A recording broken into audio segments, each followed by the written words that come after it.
आज हम कक्षा 8 का पाठ 10 किशोर अवस्था की ओर पढ़ेंगे और इसमें हम किशोर अवस्था को समझते हुए उसके बारे में जानकारी प्राप्त करेंगे।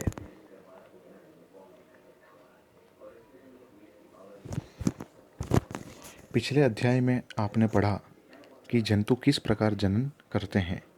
मानव एवं बहुत से अन्य जंतु एक निश्चित आयु तक पहुंचने के बाद ही जनन कर सकते हैं। मानव किसी निश्चित आयु के बाद ही क्यों जनन कर सकते हैं, पहले क्यों नहीं कर सकते? तो इस अध्याय में आप मानव के शरीर में होने वाले उन परिवर्तनों के विषय में पढ़ेंगे जिनके उपरांत वह जनन हेतु सक्षम हो पाता है। अध्याय 9 में आप मानव जनन अंगों के विषय में पढ़ चुके हैं।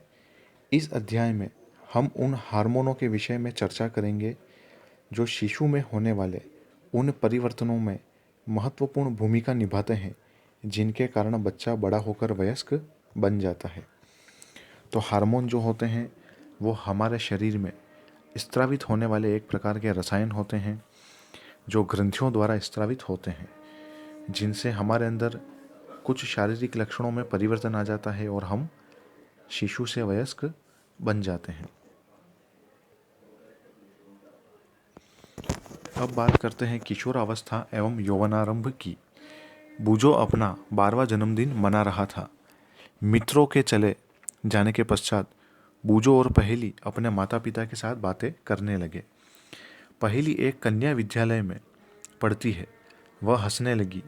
उसने टिप्पणी की कि बूजो के कई मित्रों जिसमें एक वर्ष बाद मिली थी वह उनकी लंबाई एकाएक कितनी बढ़ गई और उनमें से कुछ तो मूछें आने के से जोकर या कार्टून जैसे नज़र आ रहे थे।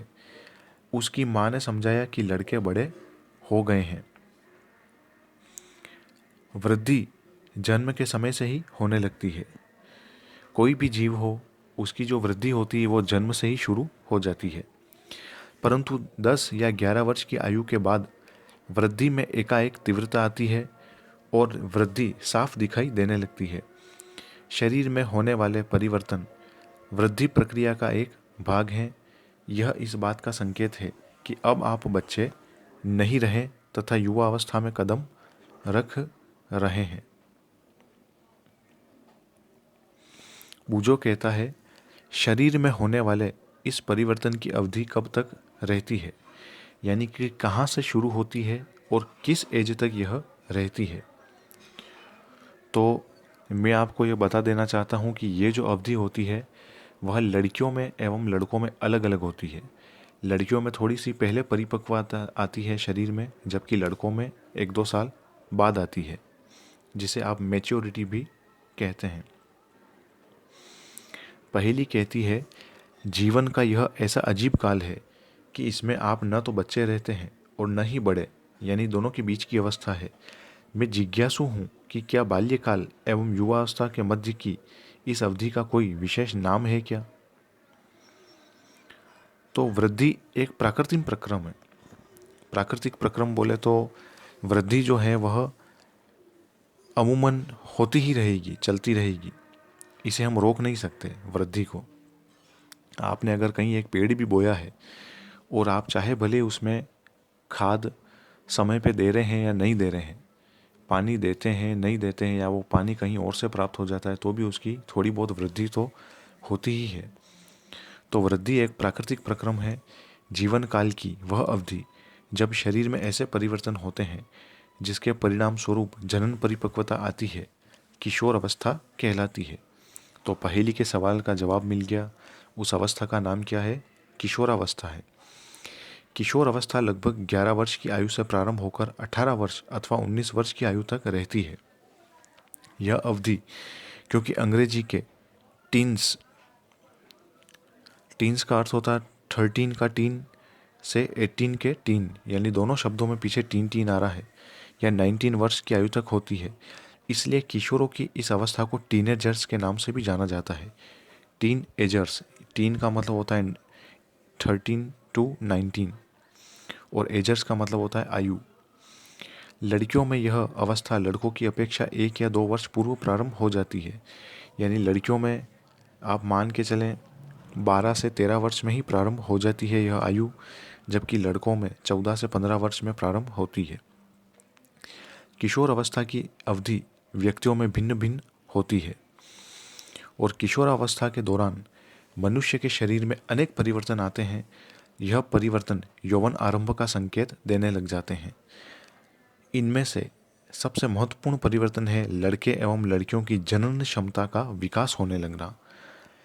किशोर की जनन परिपक्वता के साथ ही यौवन आरंभ समाप्त हो जाता है, यानी जब वह जनन क्षम्य बन जाता है, जब उसका यौवन आरंभ समाप्त हो जाता है।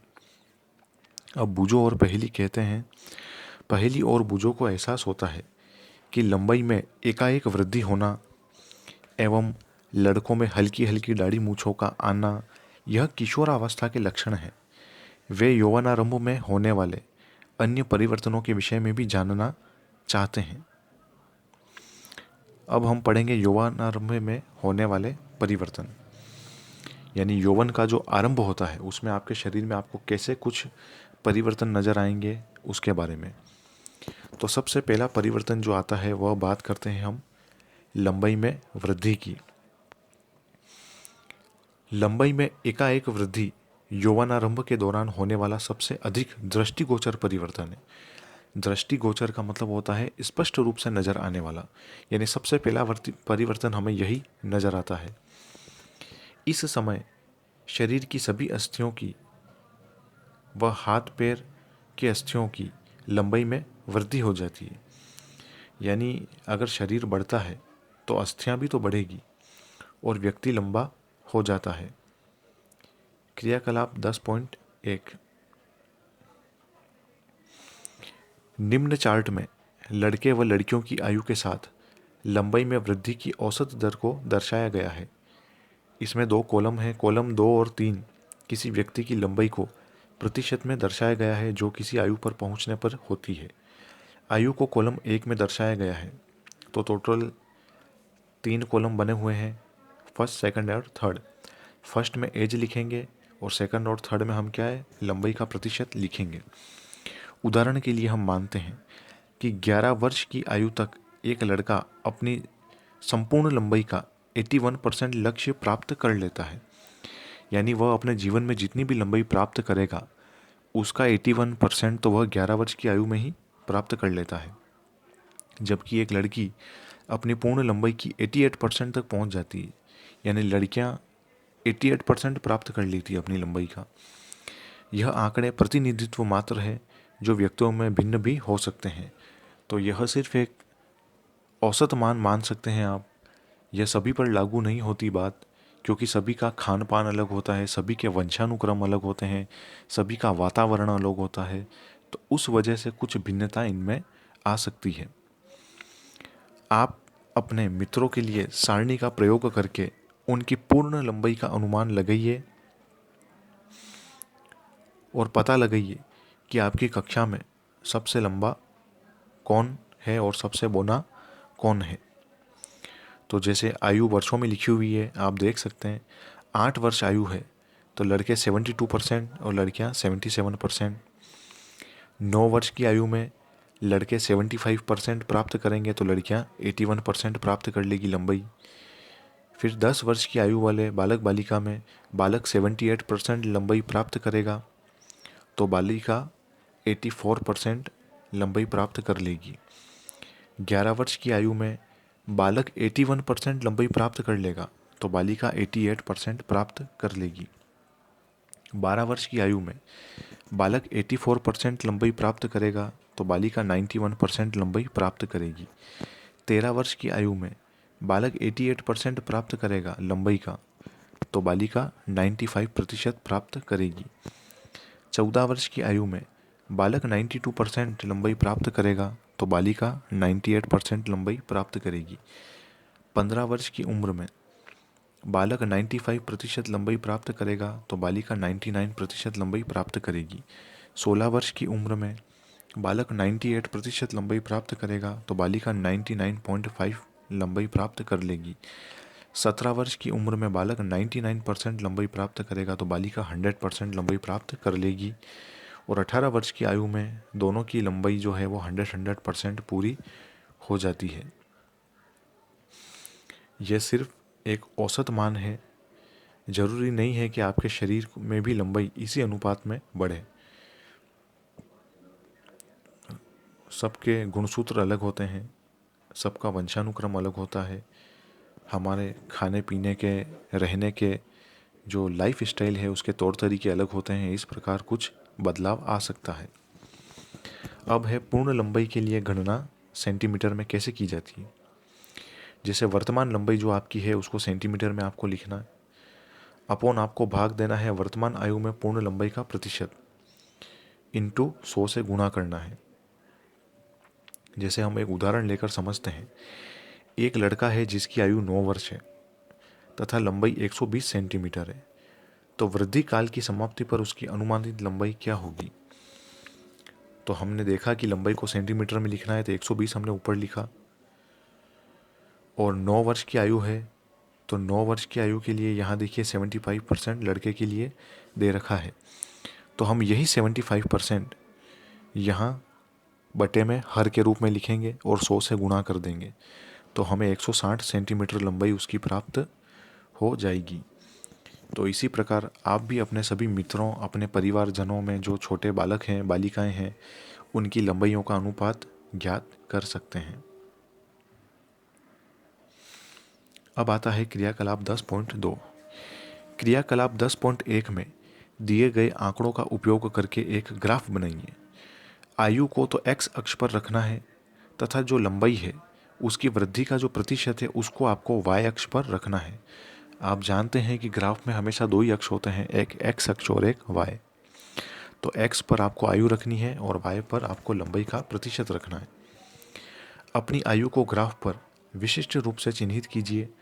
आप लंबाई के जिस प्रतिशत को प्राप्त कर चुके हैं उसका पता लगाइए और आप अंततः जिस लंबाई को प्राप्त कर सकेंगे उसका परिकलन कीजिए। आप अपने ग्राफ की तुलना निम्न ग्राफ से कीजिए। ये देखिए आपके सामने ग्राफ है। एक्स अक्ष पर तो आयु लिख रखी है 8, 9, 10, 11, 12, 13, 14, 15, 16, 17, 18, पूरी टीनेजर्स की जो आयु होती है वह लिख रखी है। वाई अक्ष पर लंबाई की प्रतिशतता लिख रखी है 65, 70, 75, 80, 85, 90, 95, 100।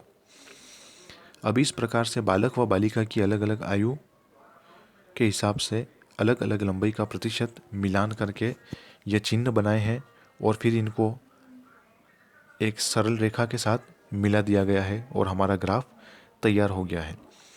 तो इस प्रकार आप भी ग्राफ बनाने की कोशिश करें तो आपको भी विभिन्न विभिन्न प्रकार के ग्राफ प्राप्त होंगे, क्योंकि लंबाई अगर विभिन्न विभिन्न होगी तो ग्राफ भी आपको विभिन्न विभिन्न मिलेंगे। आयु के साथ बढ़ती ऊंचाई का प्रतिशत प्रदर्शित करने वाला ग्राफ।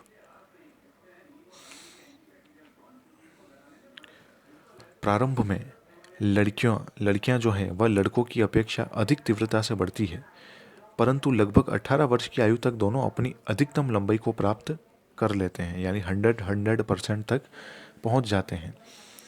अलग अलग व्यक्तियों की लंबाई में वृद्धि की दर भी अलग अलग यानी कि भिन्न भिन्न होती है। कुछ यौवनारंभ में तीव्र गति से बढ़ते हैं तथा बाद में यह गति धीमी हो जाती है, तो कुछ धीरे धीरे करते हुए एक समान रूप से बढ़ते हैं। तो कुछ में ऐसा होता है कि वह प्रारंभ में धीरे धीरे बढ़ते हैं और अंत में एकदम तेजी से बढ़ जाते हैं। तो गति जो होती है वो भिन्न हो सकती है, लेकिन आयु जो है वो 18 वर्ष तक अपना पूरी लंबाई प्राप्त कर लेंगे। पहेली कहती है, मैं चिंतित हूँ, यद्यपि लंबी हूँ हो गई हूँ, परंतु शरीर की तुलना में मेरा चेहरा जो है वह छोटा है। यानी इसके कहने का तात्पर्य है कि शरीर तो बड़ा हो चुका है, लंबा हो चुका है, चौड़ा हो गया है, लेकिन चेहरा जो है वह छोटा रह गया है। तो पहेली को चिंतित होने की आवश्यकता नहीं है। शरीर के सभी अंग समान दर से वृद्धि नहीं करते। कभी कभी किशोर के हाथ अथवा पैर के अन्य अंगों की अपेक्षा बड़े दिखाई देते हैं, परंतु शीघ्र ही दूसरे भाग भी वृद्धि करके शारीरिक अनुपात को संतुलित कर लेते हैं। फलतः शरीर सुडौल हो जाता है। आपने ध्यान दिया होगा कि किसी व्यक्ति की लंबाई उसके परिवार के किसी न किसी सदस्य के लगभग समान होती है। इसका कारण यह है कि लंबाई माता पिता से प्राप्त जीनों पर निर्भर करती है। जी हाँ, हमारे केंद्रक में यानी हमारी जो कोशिका है उसमें गोलाकार केंद्रक होता है। केंद्रक के अंदर धागे नुमा संरचना गुणसूत्र होते हैं। गुणसूत्र के अंदर एक मोती मोती जैसे बहुत सारी छोटी छोटी रचनाएं लगी होती है गोल गोल, जिन्हें जीन कहते हैं। तो ये जीन जो होते हैं यह हमारे गुणों को एक पीढ़ी से दूसरी पीढ़ी में ले जाते हैं। तो हमारी लंबाई और रंग जो होते हैं वह जीन पर निर्भर करते हैं। परंतु वृद्धि के इन वर्षों में उचित प्रकार का संतुलित आहार बहुत ही आवश्यक है। यह अस्थियों, पेशियों एवं शरीर के अन्य भागों को सही ढंग से वृद्धि करने हेतु पर्याप्त पोषण करने में सहायता प्रदान करता है। और आप किशोर की पोषक आवश्यकताओं के विषय में इस अध्याय में और भी आगे अध्ययन करेंगे। अब मैं आपको होमवर्क के लिए 4 क्वेश्चन देता हूँ, आप वह क्वेश्चन नोट कीजिएगा। पहला प्रश्न लिखिए, यौवनारंभ किसे कहते हैं? दूसरा प्रश्न लिखिए, किशोरावस्था क्या होती है? तीसरा प्रश्न लिखिए कि जब कोई बालक वयस्क होने लगता है तो उसके शरीर में क्या क्या परिवर्तन दिखाई देते हैं? चौथा प्रश्न लिखिए, बालक तथा बालिका दोनों की वृद्धियों में क्या अंतर पाया जाता है?